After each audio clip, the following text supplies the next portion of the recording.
Primeiro lugar, boa tarde a todos. É um prazer enorme ter todos os participantes aqui. Muito obrigado por tirar um tempo para participar dessa conversa conosco. Como vocês vão ver aqui, a gente tem pessoas super interessantes que estão na frente da pesquisa voltada para a inteligência artificial.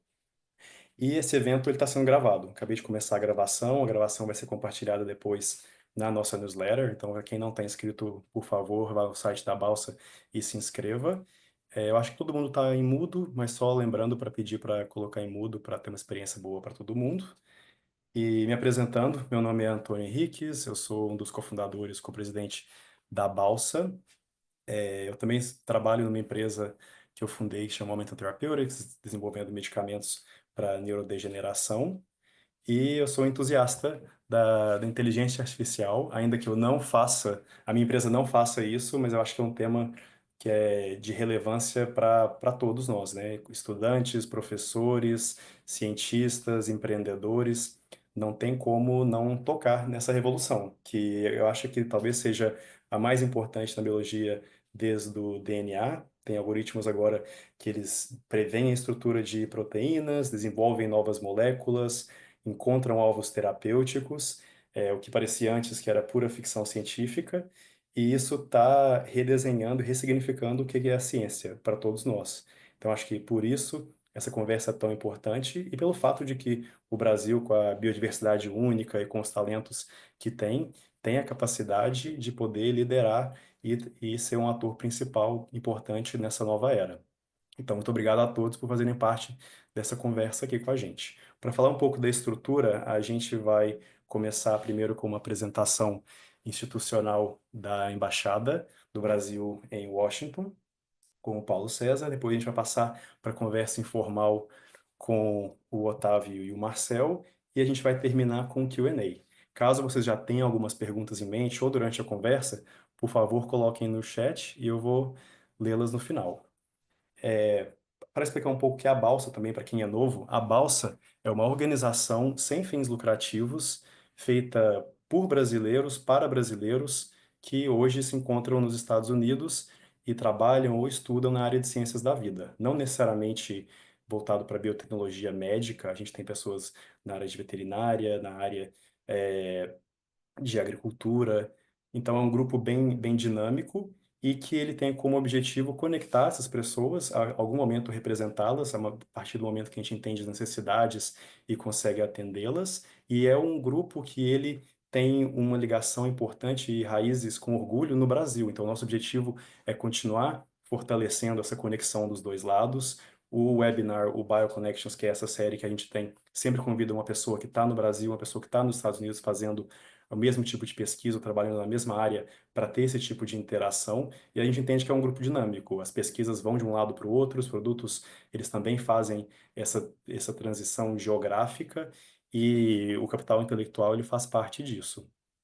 Então, falando sobre essa importância da imigração e do grupo brasileiro aqui nos Estados Unidos, eu queria passar a palavra para o Paulo César Rotelho Braga. O Paulo César, ele é o chefe do escritório de ciência e tecnologia na Embaixada do Brasil em Washington, e nós temos a sorte e o privilégio de contar nessa série de webinars com o apoio institucional de consulados e embaixadas. Dessa vez a gente convidou o Paulo César, visto que o Marcel Frankel, que é o nosso convidado que está nos Estados Unidos, fica na região do Paulo. Então achei conveniente. Paulo, você podia contar um pouco sobre você e sobre o trabalho da embaixada, por favor? Obrigado, Antônio. Boa tarde a todos. Boa tarde, Marcel, Otávio, também os outros que estão nos assistindo. Agradecer primeiro o convite do Antônio. Desde a primeira vez que a gente conversou sobre a balsa, a gente ficou bastante empolgado aqui na embaixada, porque é justamente o tipo de trabalho que a gente busca fomentar, né, de conexão entre pesquisadores brasileiros e também com a indústria e pesquisa brasileira que ainda estão no Brasil. Eu sou o Paulo Braga, como disse o Antônio Henriques, eu sou o chefe do setor de ciência e tecnologia aqui da Embaixada em Washington. O Ministério das Relações Exteriores ele tem uma rede de 64 escritórios de ciência e tecnologia espalhados por embaixadas e consulados ao redor do mundo. Aqui nos Estados Unidos, praticamente todo consulado brasileiro tem um setor de ciência e tecnologia. Eu brinquei, acho que até com o Antônio, que o nosso não parece o mais sexy deles, né? Que em Washington, o de Boston e o de São Francisco é difícil competir, mas aqui a gente tem a vantagem de estar perto, né? Das grandes financiadoras e também da parte estatal de ciência e tecnologia, que é importante nessas conexões. Mas a região, principalmente aqui do corredor entre Washington e Baltimore, é bem forte na área de pesquisa em medicina, em biomedicina também, com instituições como a John Hopkins, o NIH, que é um dos principais financiadores de pesquisa, né? A John Hopkins ainda permanece como recordista entre as universidades americanas de investimento em pesquisa.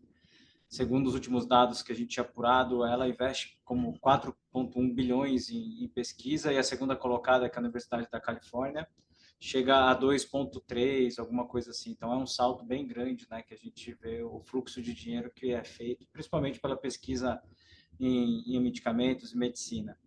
A região aqui do SecTech também tem muito interesse em inteligência artificial e data centers. É um dado que a gente tem apurado também, que é um dado público, né, mas 60% da internet mundial passa aqui pelo corredor da Virgínia, o que fica entre Washington e Dulles, o aeroporto de Dulles é um corredor de dados muito importante. E o Brasil agora tem sido foco de investimentos em data centers também para dar conta, né, do nosso uso de inteligência artificial, principalmente pelas vantagens corporativas de energia limpa, mão de obra e disponibilidade também de construção. A gente atua o SecTech por meio de um programa chamado o Programa Diplomacia da Inovação. Então, cada embaixada e cada consulado que tem o setor de ciência e tecnologia, no final do ano, eles enviam a Brasília um plano, né, que é esse nosso programa, que envolve diferentes tipos de eventos, desde realização de eventos físicos, de missões tecnológicas, de encontros de pesquisadores, mas também webinars, seminários, divulgação da ciência brasileira. Aqui em Washington, a gente recebe muito convite para falar sobre a ciência brasileira nos eventos governamentais e de think tanks. E será ótimo, vou deixar meu contato também para quando vocês passarem por aqui ou para quando tiver uma oportunidade, a gente sempre busca trazer um pesquisador brasileiro para falar nos grandes eventos que acontecem aqui. E o Brasil é um ator bem procurado, porque eles precisam sempre ter alguém do sul global, né? Senão fica aquele clubinho dos países desenvolvidos falando de si, e o Brasil tem uma potencialidade em pesquisa ainda comparável, né, com os outros países em desenvolvimento muito privilegiada. Eu sei que se a gente fala de escalas diferentes, né? Vocês que fazem pesquisa aqui nos Estados Unidos sabem das diferenças, não preciso me alongar, mas o Brasil tem em muitos campos assim um poder de fala muito grande. A gente tenta aproveitar esse poder do Brasil aqui nos Estados Unidos. Eu queria só terminar convidando vocês, né, a entrar em contato. Vou deixar meu contato aqui no LinkedIn também. E a gente adora receber ideias, pedidos de encontro e fomento a conexão com pesquisadores. E será ótimo poder ajudar vocês, e estou aberto aí também a qualquer consulta e conversa que a gente possa ter. Muito obrigado, viu? Excelente. Obrigado a você, Paulo. Espero que essa seja a primeira de várias colaborações que vamos ter. Certamente. Excelente. Então, já passando para a conversa que a gente vai ter informal agora com o Otávio e com o Frankel, eu anotei aqui um pouco da bio deles, que é bastante longa, mas eu acho que vale a pena ler tudo antes da gente começar essa conversa, porque esses dois são grandes feras. O Otávio Franco, ele é professor da Universidade Católica Dom Bosco e da Universidade Católica de Brasília e fundador e Chief Scientific Officer da Peptidos, uma empresa com atuação destacada no desenvolvimento de bioprodutos e bioprocessos, com ênfase no controle de micro-organismos patogênicos. É doutor em Biologia Molecular pela UNB, com pós-doutorado na Embrapa e na Universidade de Edimburgo, além de períodos sabáticos nos Estados Unidos e Canadá, com foco em doenças infecciosas. Coordena o Instituto Nacional de Ciência e Tecnologia BioInsper para produtos bioinspirados e é pesquisador 1A e consultor do CNPq. Autor de quase 500 artigos e detentor de dezenas de patentes, sua pesquisa impulsiona inovações nos setores da saúde e cosméticos. O Marcel Frankel, ele é cofundador e CEO da 1063 Therapeutics, onde ele lidera por meio de inteligência artificial e modelagem molecular o desenvolvimento de terapias contra cânceres e considerados intratáveis.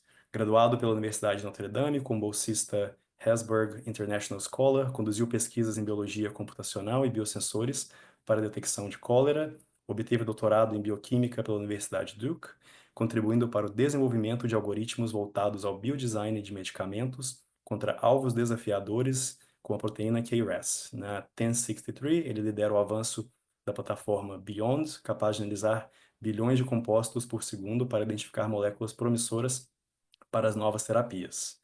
Então, vocês já viram que é um grupo de peso. E para começar, eu queria que vocês contassem um pouco da história de vocês, da trajetória, e qual foi o caminho que levou vocês da academia ou da pesquisa à fundação de empresas para aplicar inteligência artificial na biotecnologia. E talvez a gente pode começar, vamos começar com o Otávio para essa. Tá bom, minha trajetória, assim, de uma forma breve, eu sou formado na Federal do Ceará e eu estava contando exatamente, hoje eu estava fazendo um advisory com um aluno no Canadá e ele perguntou, por que você decidiu mexer com pesquisa? Né? E eu falo que em algum momento eu me senti tocado, bem no começo da minha iniciação científica, e eu percebi que eu gostava de ajudar pessoas. Essa era o meu mantra e ainda é até hoje. Eu sempre pensei que se eu ajudasse a descobrir um fármaco, eu ia curar milhões de pessoas num único momento, num único dia. E se eu ajudasse com agronegócio ou qualquer outra coisa, ajudaria a melhorar a qualidade da vida das pessoas. Então, a minha história sempre foi tentar ajudar. Eu trabalhava no Ceará, mexia com fisiologia vegetal, comecei com fisiologia vegetal, e eu falo que um dia eu trabalhei 12 horas, eu era faxineiro do laboratório. Eu só lavava a bancada e coisa e tal. E aí, uma vez, o meu orientador falou assim: você corta as pontinhas de raízes, você vai evitar com que tenha fome no Nordeste. Eu entendi que eu tinha que fazer isso naquela hora, né? E aí eu trabalhei 18 horas seguidas, eu virei à noite, e naquele dia eu senti um chamado mesmo, e eu entendi que eu podia ajudar. No outro dia, eu entreguei para ele a bandeja, ele falou assim: meu Deus, isso era um trabalho para 10 dias. Eu falei: mas eu não queria que ninguém passasse fome, não. Aí ele falou assim: não tem problema. Eu falei: mas eu vou limpar o laboratório, fica tranquilo que meu serviço não vai perder, não. E aí ele chegou e falou: não, a partir de hoje você não vai ser mais o faxineiro do laboratório, você vai ganhar algum espaço. E aí eu fui fazendo mestrado, doutorado, pós-doutorado, muito apaixonado pela ciência, né? E aí até que em 2021, eu tive a chance de lançar um produto no mercado, né? Isso fez a transição para mim. Então, eu com a minha equipe, junto com a OneSkin, que está em São Francisco, né, com a Carol, a gente gerou o S1. Então, nossa equipe das universidades foram as responsáveis pelo princípio ativo, usando tecnologia, e aí a gente cruzou a barreira da universidade e conseguiu chegar no mercado, inclusive no mercado americano. E para nós foi uma felicidade, né? Eu esperava que eu fosse curar pessoas primeiro, mas aí depois eu descobri que transformar as pessoas em pessoas mais bonitas também trazia benefício, e aí a gente acabou lançando um produto cosmético. Isso impulsionou a minha ideia de que era possível a gente realmente chegar no mercado e ajudar as pessoas de forma direta. E isso fez com que eu cofundasse a Péptidos, né? Então, essa é mais ou menos a história. Claro que tem altos e baixos no meio do caminho, mas a minha paixão por ciência sempre foi a única coisa fixa durante todo o processo. Não, fantástico. E para quem não conhece, a OneSkin é uma empresa que está crescendo bastante. Eu acho que fechou um financiamento de algumas dezenas de milhões de dólares, tem parcerias com a L'Oréal, se eu não me engano. Então, é uma pesquisa que vai longe. Marcel, conta pra gente, qual que é a sua história? É, A minha história também vem de querer ajudar as pessoas. Né, em vez de ser faxineiro, eu era jardineiro, na verdade. Né, eu comecei a pesquisa. eh, eu adorava cobra, cara. Eu sempre achei cobra assim uma coisa fantástica, tal, cobra, serpente.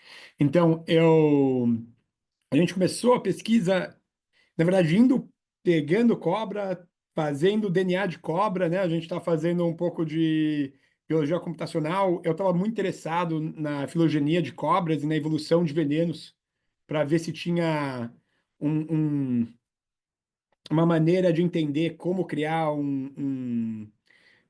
assim, eu vou pedir desculpas, que eu falo muito mais ciência em inglês do que eu falo em português, então eu vou usar uns termos em inglês, eu peço desculpas a todos.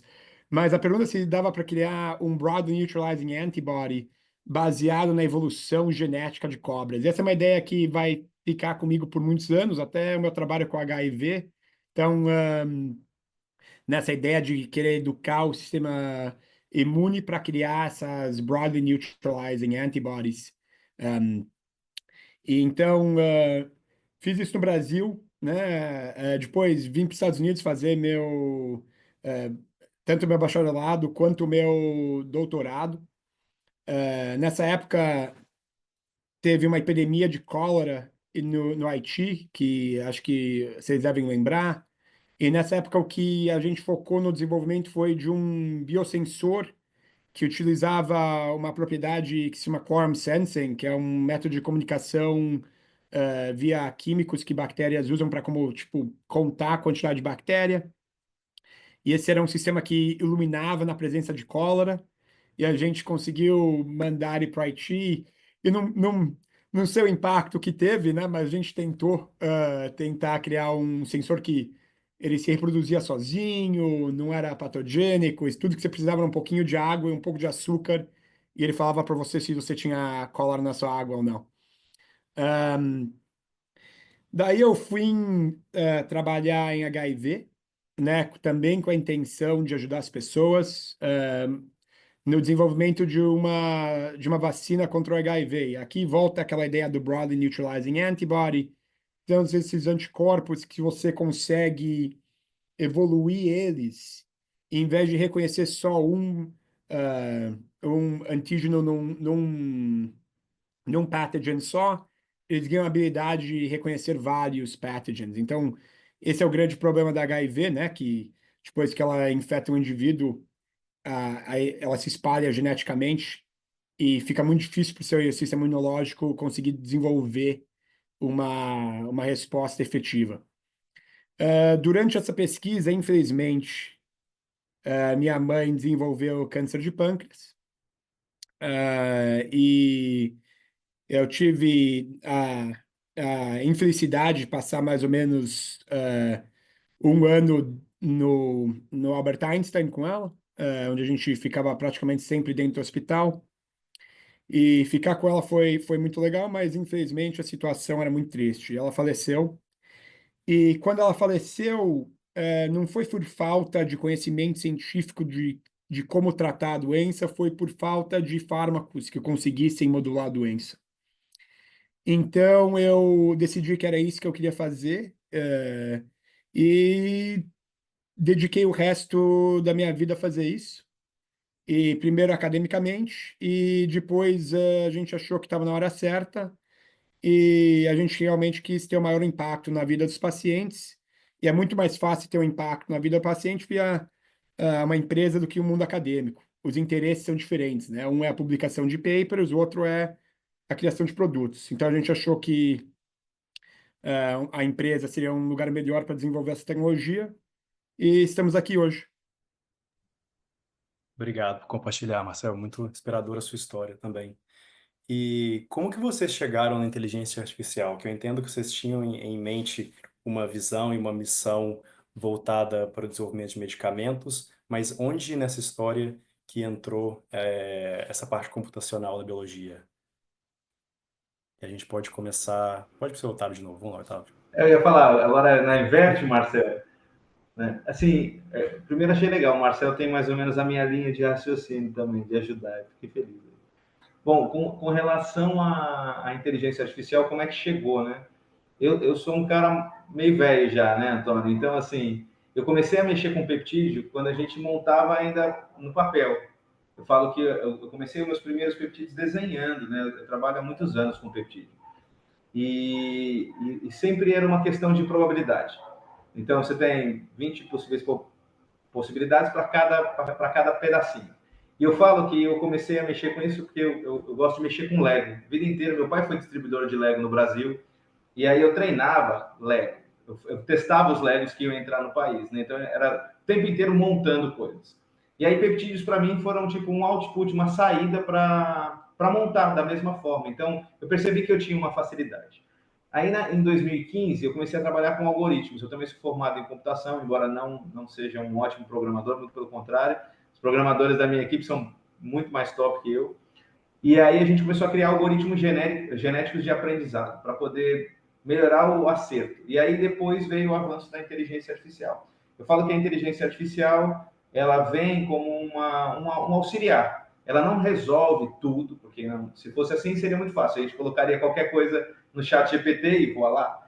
Mas ela se tornou um dos meus melhores auxiliares para acertar a experiência que a nossa equipe já tem. Então, eu falo que hoje a gente cria rotinas para poder aumentar o nível de precisão e aumentar a velocidade de acerto.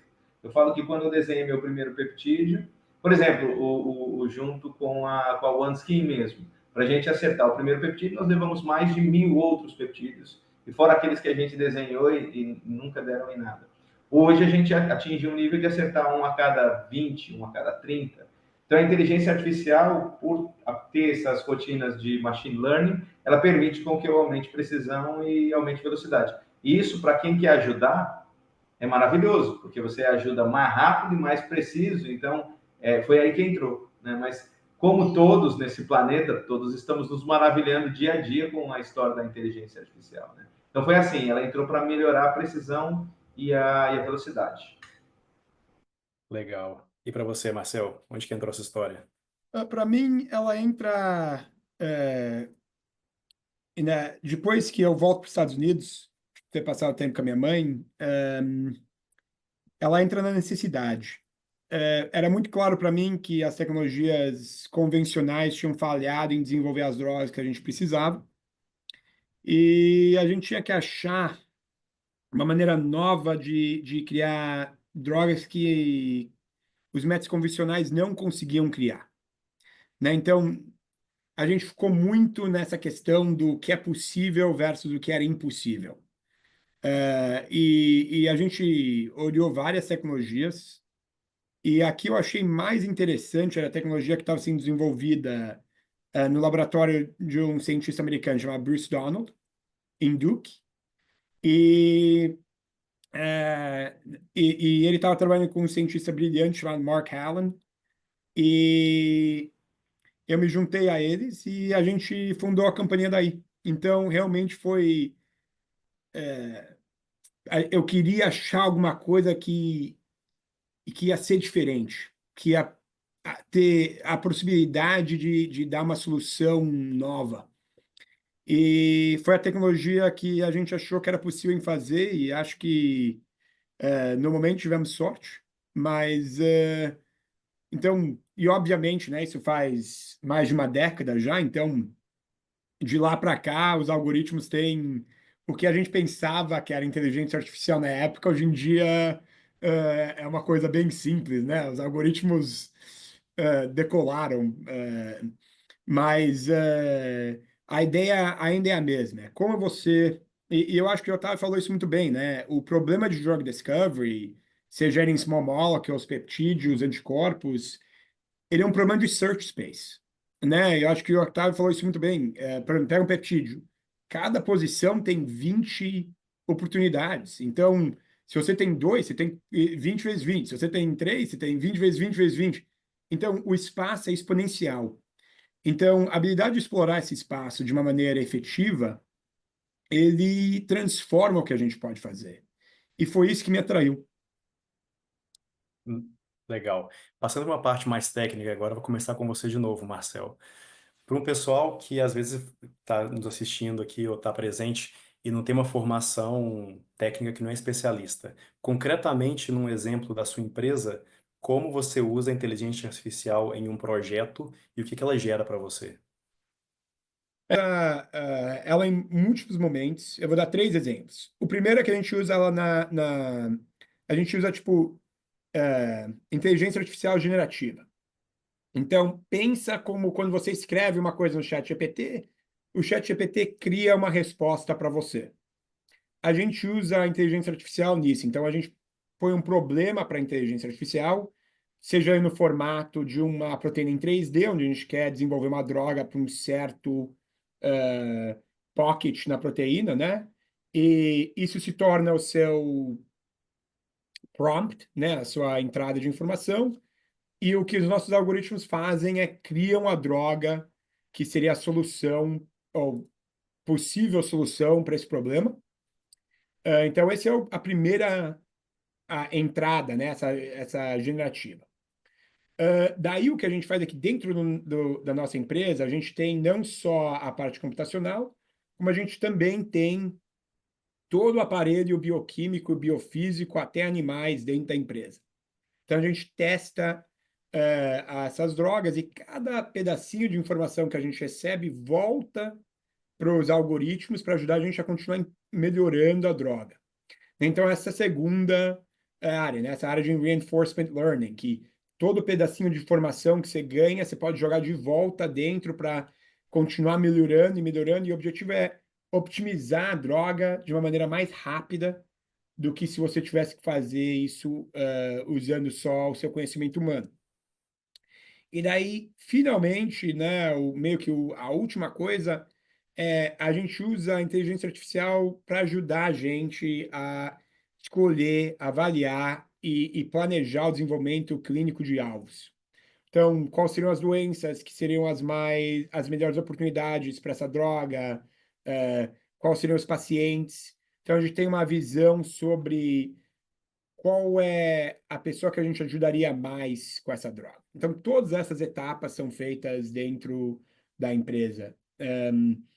E tem subetapas, né? Por exemplo, a gente construiu um modelo físico que ele tem uma... A gente se utilizou de modelos de física quântica, mais aproximações de física newtonianas, mais uma correção via machine learning, né, inteligência artificial, para que a gente consiga gerar moléculas de maneira com mais precisão. Então, na verdade, ela permeia a empresa inteira, né? Tudo que a gente faz na empresa, a gente tenta usar.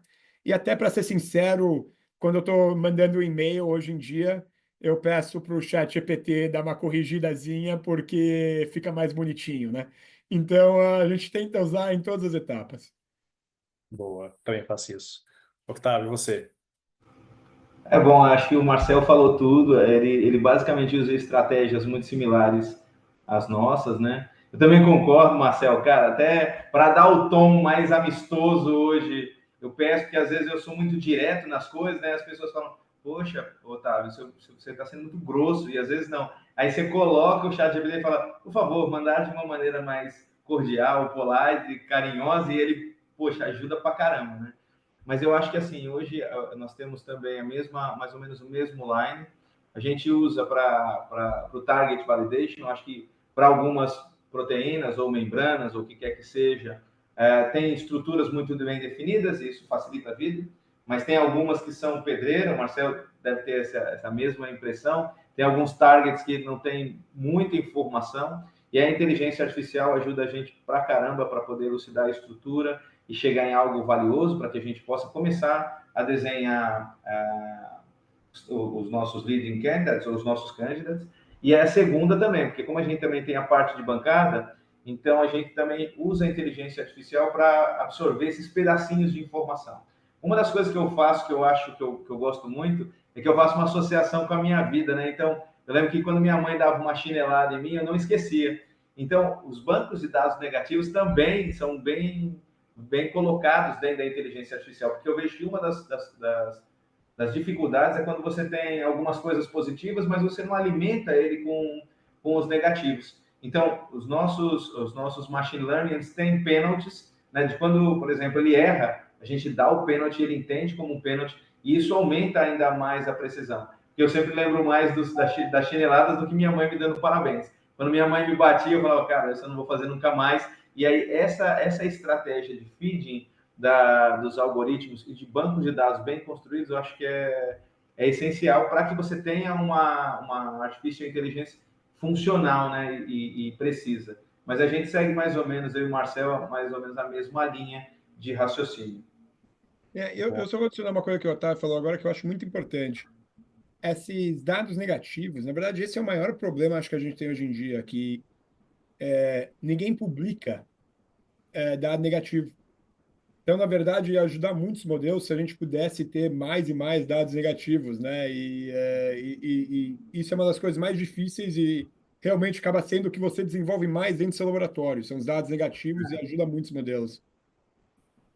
Uma das coisas, assim, até pegar esse gancho, não sei se a gente pode começar, eu e o Pode, Marcel, um pode. ping-pong aqui, mas por exemplo, uma das coisas que facilitou para os anti-infectivos foram muitos anos de resultados que me possibilitaram ter um banco de dados negativo muito. Pô, eu errei muitas vezes para acertar um bom.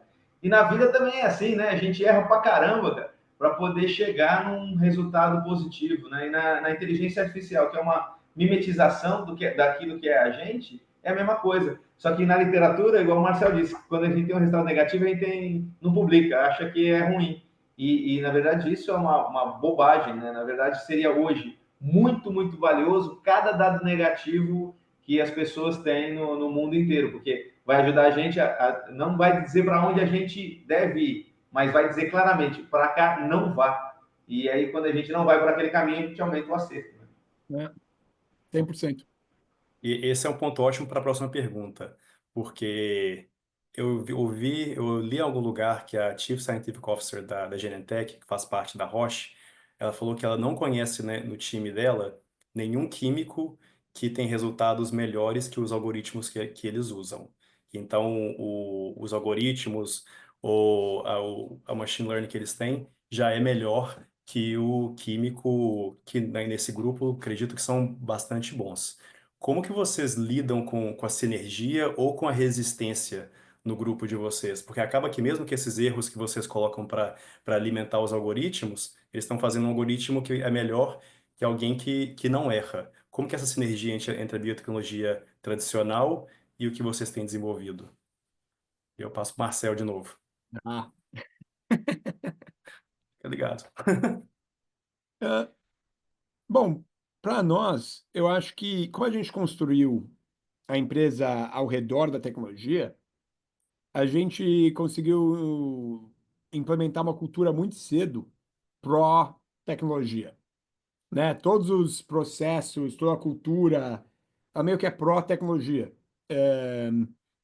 Então, acho que a gente tem menos problema do que empresas maiores que estão introduzindo a tecnologia agora. Você já tem pessoas mais meio que é, é, encaixadas e, de certa maneira, meio presas ao pensamento delas, né?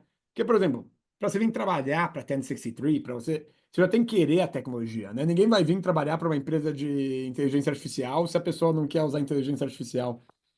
Então, a gente tem um... Para nós, não é muito de um problema. É, eu acho que o problema ocorre na 1063 do outro lado, que é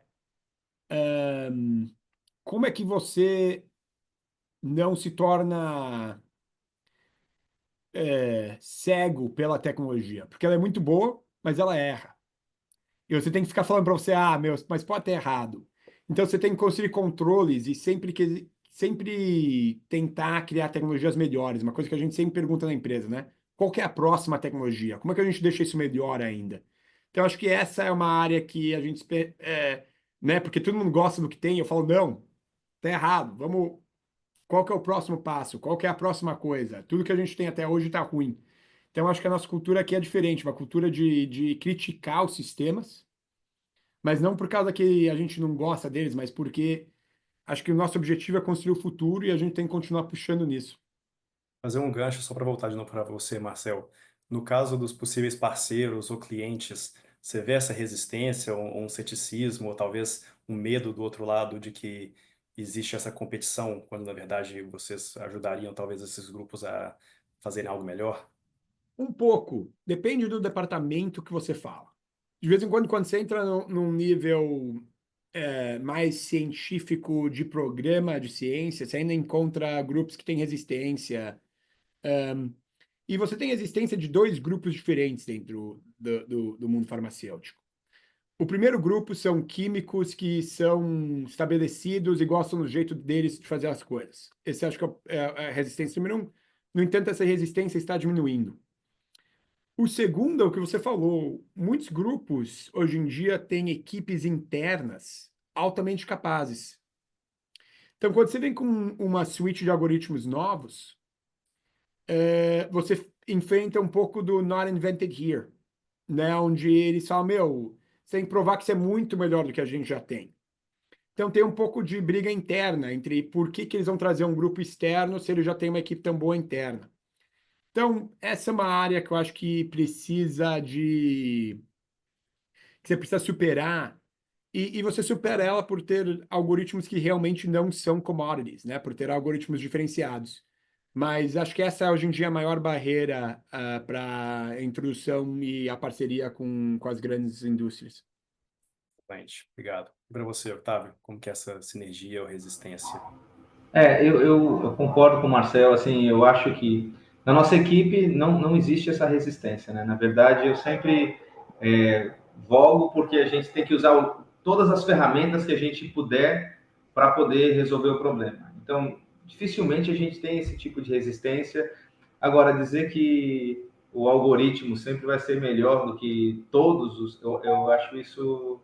Não sei se foi... Porque eu também não quero pegar só um quadradinho da informação da entrevista, mas para mim não funciona. Por exemplo, eu trabalho com o Bernardo, que é meu sócio, há 22 anos. Né? Cria uma amálgama de absorção de ideias e de trazer novas tecnologias. Né? E eu sempre advogo em questão de qualidade de equipe. Porque se tudo fosse muito fácil, todos os problemas estariam resolvidos com qualquer inteligência artificial. O problema é que a maior parte dos grandes problemas não tem todas as peças. E para que você tenha todas as peças, você tem que ter equipes que sejam capazes de dar o turn e usar a ferramenta de inteligência artificial quando tudo dá errado. Então, por exemplo, isso já aconteceu, a gente tentar prever um peptídeo específico e não funcionar. E aí alguém falar, cara, olhando aquilo ali, falando assim, acho que a direção para a construção dele é isso. E aí você reprograma o algoritmo, né? E essa história que o Marcel colocou de ter os algoritmos próprios é muito importante, porque aí você, ao invés de usar, tipo, um holofote, você usa um raio laser para acertar. E aí você tem essa conversão rápida, mas não porque só o software, ou só o algoritmo foi capaz de solucionar o problema, mas porque você tem cabeças pensantes que estão cruzando informação e que estão focando em resolver aquele problema. Então, assim, eu sempre falo que eu acho ótimo você ter inteligência artificial. Eu falo que eu nunca trabalhei com tanta eficiência e tão feliz na minha vida, porque eu tenho um auxílio digno de qualquer grande cientista hoje apto para a gente. Mas, ao mesmo tempo, eu sou muito feliz porque eu tenho a equipe mais colaborativa e capaz na área de peptídeos que eu consigo ver. Então, a junção das duas coisas vai realmente solucionar grandes problemas. Agora, os caras sozinhos vão ter mais dificuldade, porque hoje a inteligência artificial e qualquer algoritmo bem construído é uma ferramenta maravilhosa. Mas ela sozinha, sem as pessoas, por enquanto, também não acho que vai resolver tudo. Então, eu realmente acredito no sinergismo das mentes, dos corações e da tecnologia. Isso funciona bem. Não, muito bom. Então, acho que a gente entendeu como que funciona a aplicação nas empresas de vocês, mas pensando agora num pesquisador ou alguém da indústria ou um empreendedor que quer saber o que que essa pessoa deveria aprender ou deveria saber usar de inteligência artificial para ter mais competitividade, para talvez não perder o trabalho, para ser mais produtivo, que dicas que vocês dariam para essas pessoas? A gente tem que aprender a fazer coding agora? Pode ir, Marcel, de novo, e depois eu volto para o Otávio. Então, eu acho que.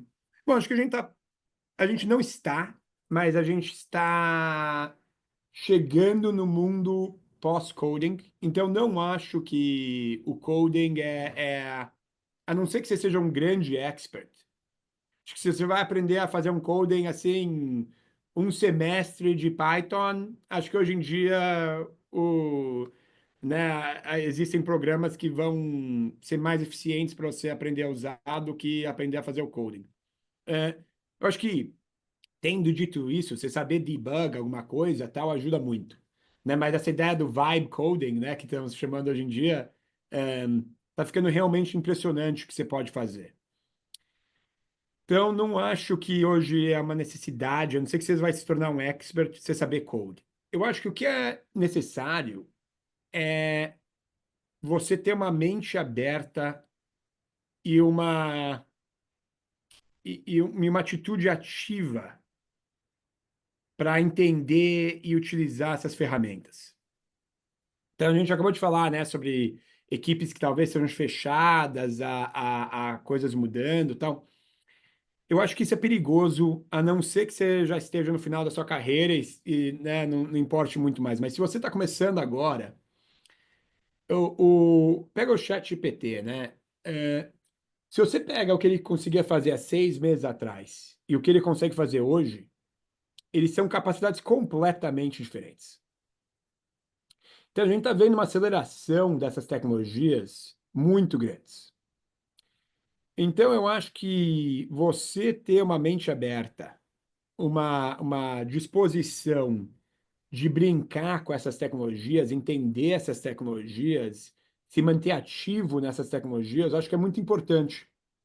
E eu acho que as grandes empresas, eu acho que até as equipes pequenas, eu acho que você tem que dar oportunidade um pouco dos seus cientistas brincarem com tecnologias emergentes, né? Ah, tem esse algoritmo novo? Dá uma lida no paper e vai brincar com ele, vê o que ele faz.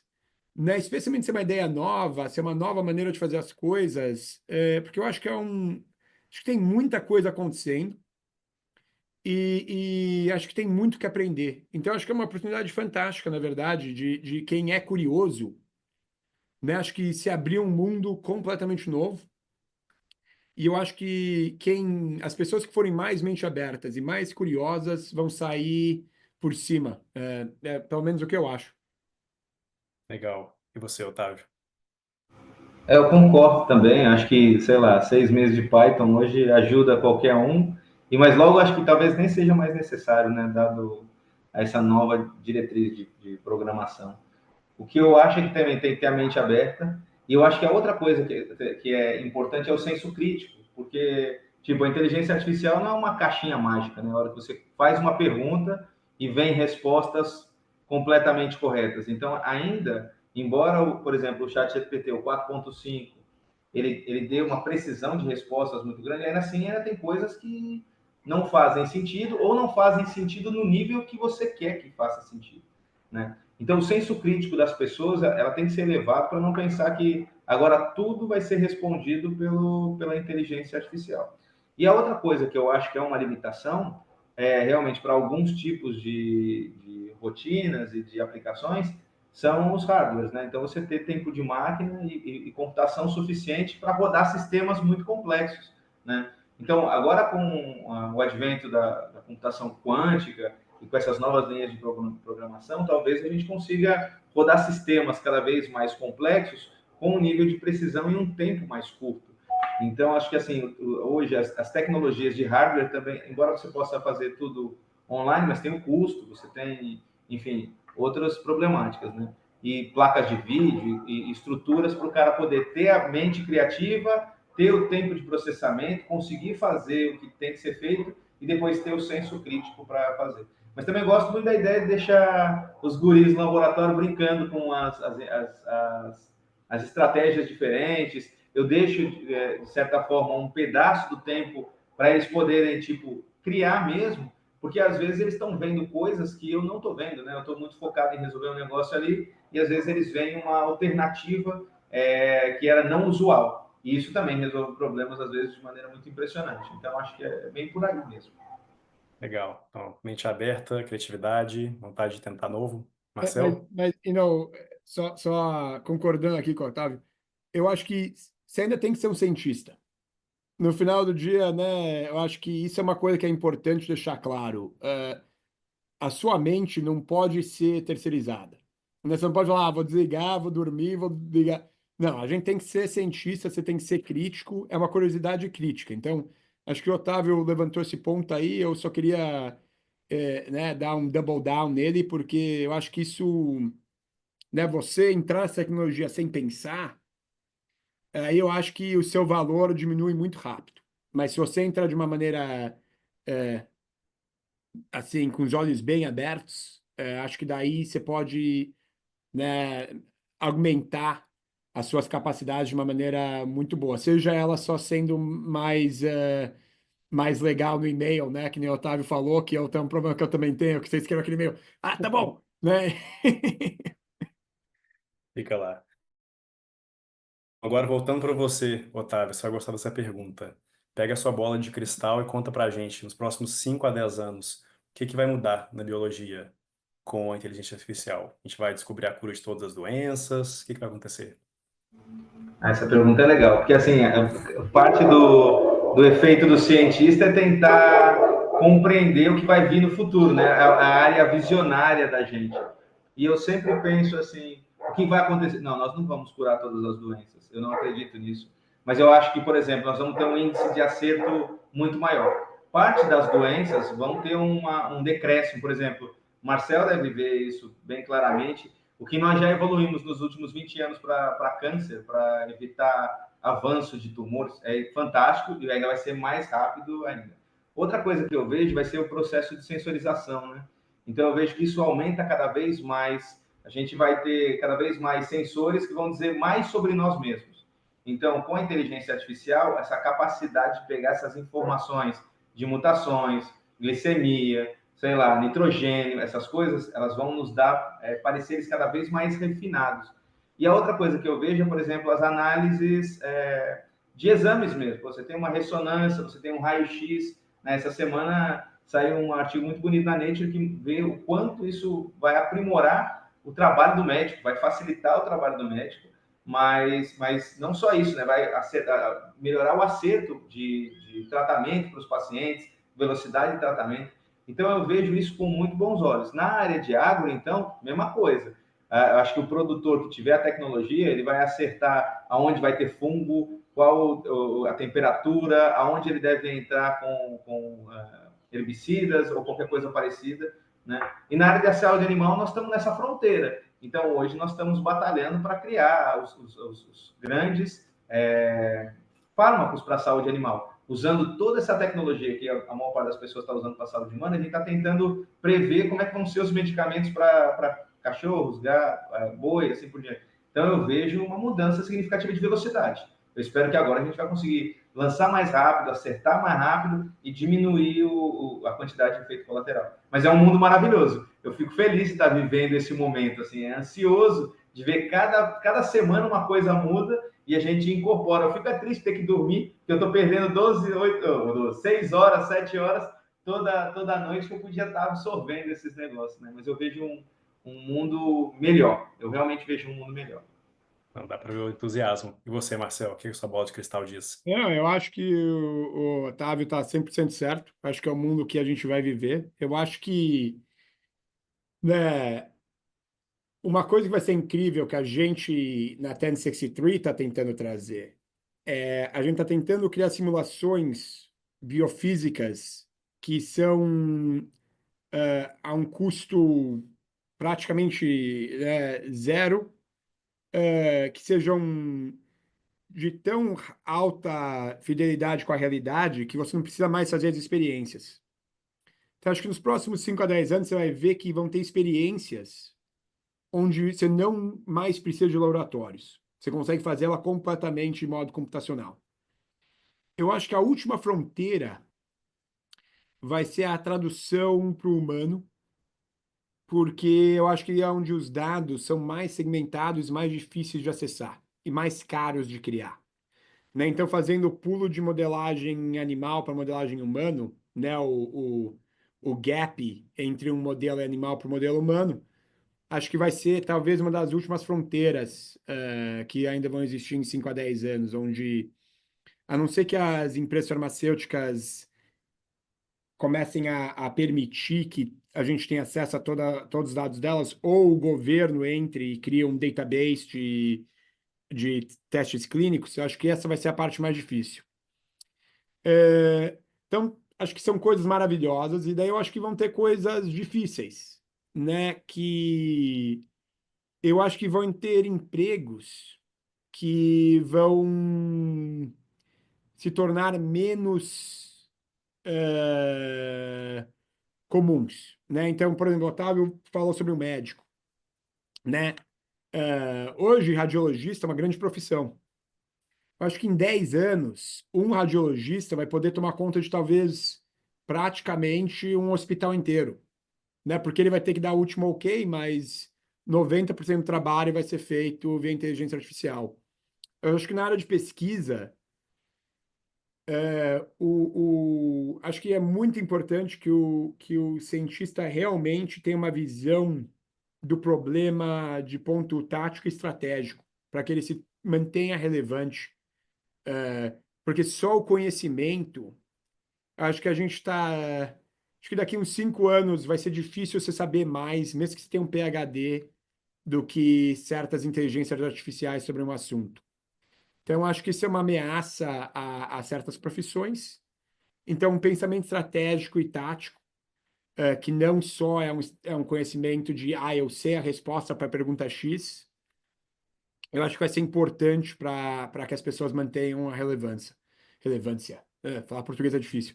Não sei se o Otávio concorda com a segunda parte, mas adoraria ouvir a opinião dele. Concordo completamente. Eu acho que algumas profissões, por exemplo, eu dou aula hoje para medicina, dou aula para veterinária, e eu falo para eles que a profissão deles vai mudar completamente. Se eles não estiverem preparados para o que vem, eles vão deixar de existir. E muitos vão deixar de existir, por quê? Porque se baseia-se, por exemplo, na medicina da década de 50, 70.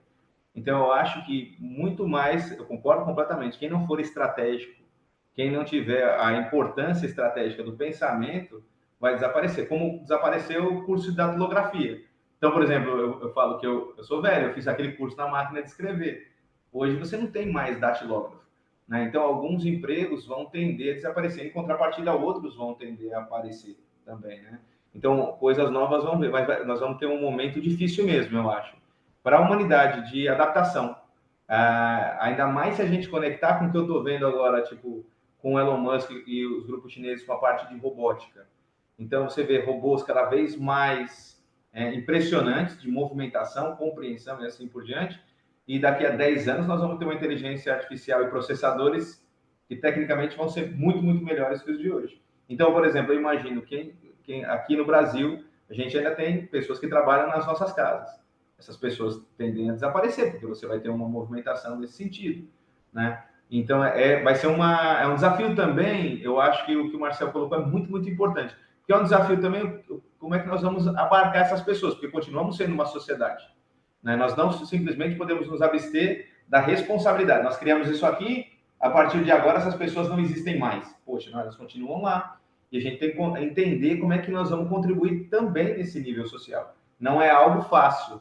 Né? Acho que nós temos a responsabilidade, porque nós estamos desenvolvendo tecnologia, mas não é algo trivial, mas eu concordo completamente com o Marcel que o mundo vai mudar. Por exemplo, o radiologista mesmo, tecnicamente, ele vai sumir. Vai ter um mesmo só para dar o laudo, e daqui a pouco nem para isso, porque daqui a pouco nós vamos assumir que uma inteligência artificial bem treinada ela pode dar um laudo. Então, eu não sei em que ponto nós vamos chegar, mas concordo plenamente. Embora eu sempre seja um entusiasta, e eu sou um otimista, por natureza, eu sempre acredito que nós vamos mudar o mundo, melhorar ele, todo mundo vai ficar feliz. Porque essa é a ideia do cientista, A gente cresceu e nasceu não é para publicar paper. A gente cresceu e nasceu para resolver problema. O paper é algo legal, que mexe com o ego, aquele negócio todo, mas a ideia é resolver coisas. Né? Então, a gente vai resolver problemas com a inteligência artificial, vai criar outros tantos, e a gente vai precisar de mais cientistas para resolver os outros problemas. Né? E pessoas com empatia. Acho que é importante manter a empatia. Fantástico. E até o Papa, né, falou bastante da inteligência artificial, acabou de ser eleito. Mas a gente está Esse é um chegando no problema para o fim. Paulo, na verdade, né? O Paulo, que esse problema social aí do Otávio falando, é um problema de sociedade mesmo. Não sei se o Paulo tem uma opinião aí, desculpa interromper, Antônio. Não, Não, claro. obrigado, Tô. Até é uma dos pilares da nossa estratégia nacional de inteligência artificial, né, que foi lançada no passado também. Eu acho que é uma pegada que o Brasil quer implementar na sua política de inteligência artificial, que é a inteligência artificial para o desenvolvimento da população, né? E como promotora justamente de um desenvolvimento social mais amplo, né? A gente foca muito no econômico. E aí, nisso, acho que o governo tem se posicionado bastante claramente de como a inteligência artificial tem que ser promotora, né, de coisas boas, não uma reprodutora apenas de padrões ou de vieses societários, né? Então, acho que as nossas participações nos fóruns multilaterais têm batido bastante nessa tecla, né, de como a inteligência artificial pode, na verdade, não aumentar a greta que existe entre os países, né? Mas também dentro das sociedades, como ela pode ser algo para facilitar, como vocês falaram muito hoje, né? Ela é um instrumento que seja um instrumento também para distributivo de desenvolvimento de oportunidades, né? De criação de novos focos de desenvolvimento. Então, a nossa estratégia acho que foi pensado muito nisso, com sustentabilidade também, né? O Brasil tem uma preocupação ambiental grande com desenvolvimento da inteligência artificial, de tanto que ela vai necessitar de fontes de energia. Então, é um debate que o país busca trazer à mesa em todas as oportunidades também. Excelente. E não podia ter melhor ponto para fechar a nossa conversa, respeitar o nosso tempo. É um momento de bastante animação para o mundo, com cautela, e nada melhor que conversar com pessoas que estão liderando, que vão fazer parte da modificação dessa transição que a gente vai estar passando por aí. Então, eu queria terminar agradecendo muito de novo Otávio, Marcel, Paulo pelo apoio. Espero que a gente possa continuar tendo essas conversas preferencialmente aqui em Boston na próxima vez, com uma cerveja na Baio, daqui uma semana, um mês.